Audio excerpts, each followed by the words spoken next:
జగన్ కేసుల్లో విచారణ వేగవంతం, దాదాపు 130 డిశ్చార్జ్ పిటిషన్లు పరిష్కారం కాలేదు. ఈ కేసుల్లో 2023 నవంబర్ 24 తర్వాత తీర్పులు లేవు. సుప్రీంకోర్టు మార్గదర్శకాలను ఆయా కోర్టులకు పంపాలి.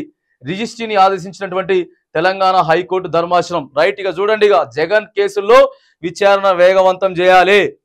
ఇక ఓడిపోయారు కాబట్టి ఇక ఈ కేసులు మళ్ళీ కోర్టులు, జైళ్లు ఇవన్నీ కూడా మళ్ళీ రివెంజ్ తీసుకునేటటువంటి ప్రయత్నం జరుగుతుంది. ఏ రాష్ట్ర ప్రభుత్వం ఒకళ్ళు అధికారంలోకి వస్తే ఒకళ్ళని జైలుకి పంపాలి, ఆయన మీద ఉన్న కేసులన్నీ కూడా బయటికి తీయాలి. ఇగో ఇదే జరుగుతూ ఉన్నది. అంతకుముందు ఇక్కడ తెలంగాణ రాష్ట్రంలో రేవంత్ రెడ్డిని కేసీఆర్ జైలుకి పంపించిండు. ఇప్పుడు కేసీఆర్ని, కేటీఆర్ని జైలుకి పంపించడానికి ప్రయత్నాలు జరుగుతూ ఉన్నాయి. ఫోన్ ట్యాపింగ్ తర్వాత మేడిగడ్డకు సంబంధించిన అంశాలు ఆల్రెడీ కవితని జైల్లో వేసిండ్రు. అక్కడ ఆంధ్ర రాష్ట్రానికి చూసుకున్నట్టయితే ఫస్ట్ జగన్ని జైలుకి పంపిండ్రు. జగన్ గెలిచిన తర్వాత చంద్రబాబు నాయుడిని జైలుకి పంపించిండు. ఇప్పుడు చంద్రబాబు నాయుడు గెలిచింది కాబట్టి మళ్ళీ జగన్ కేసులు ఏవైతే ఉన్నాయో అప్పుడు అనేటోళ్ళు కదా శుక్రవారం పోయి సంతకం పెట్టాలి, శుక్రవారం పోయి సంతకం పెట్టాలి అని.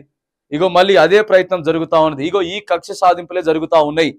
రాష్ట్రాల అభివృద్ధి కన్నా, రాష్ట్రాల సంక్షేమం కన్నా ఎక్కువ శాతం ఇక రివెంజ్లు తెచ్చుకోవాలి, జైలుకు పంపించాలి, ఇబ్బందులు పెట్టాలి అనేటటువంటి ప్రయత్నాలు ఎక్కువ జరుగుతూ ఉంటే ఇక్కడ కూడా చూడండి ఒకసారి తెలంగాణ హైకోర్టు ధర్మాసనాన్ని మరి అప్పట్లో కేసులన్నీ ఏమైపోయినాయి బయటికి తీయండి అని చెప్తా ఉన్నారు. ప్రజాప్రతినిధులకు సంబంధించిన కేసుల విచారణ వేగవంతంగా పూర్తి చేయడానికి తెలంగాణ హైకోర్టు తాజా కీలక ఆదేశాలు జారీ చేసింది. ఎంపీ, ఎమ్మెల్యేలపై నమోదైన కేసుల విచారణలు హైకోర్టు పర్యవేక్షించాలని చెప్పి సుప్రీంకోర్టు ఇటీవల ఆదేశించిన నేపథ్యంలో ప్రధాన న్యాయమూర్తి జస్టిస్ అలోక్ ఆరాధే, జస్టిస్ వినోద్ కుమార్ ధర్మాసనం పూర్తి పిటిషన్ను రిజిస్టర్ చేసి విచారణ చేపడుతోంది. ఏపీ మాజీ సీఎం జగన్ అక్రమాస్తుల కేసులకు సంబంధించి దాదాపు 130 డిశ్చార్జ్ పిటిషన్లు పరిష్కారం కాలేదని హైకోర్టు వ్యాఖ్యానించింది. ఇక వీటి పరిష్కారానికి వేగవంతం చేయండి అని చెప్తా ఉంటే ఇక గింత అంటే గంత చేతదిగా జ్యోతి. ఆంధ్రజ్యోతి పేపరు జగన్ మీద విషం చెమ్మడానికి సిద్ధంగా ఉంటుంది. రైట్, ఇక ఇంకేమవుతుంది, ఇక దొరికిందే కొబ్బరి కోతికి దొరికిందే కొబ్బరి చిప్ అన్నట్టు మరి ఇక జగన్ అయితే కాతడానికి 100కి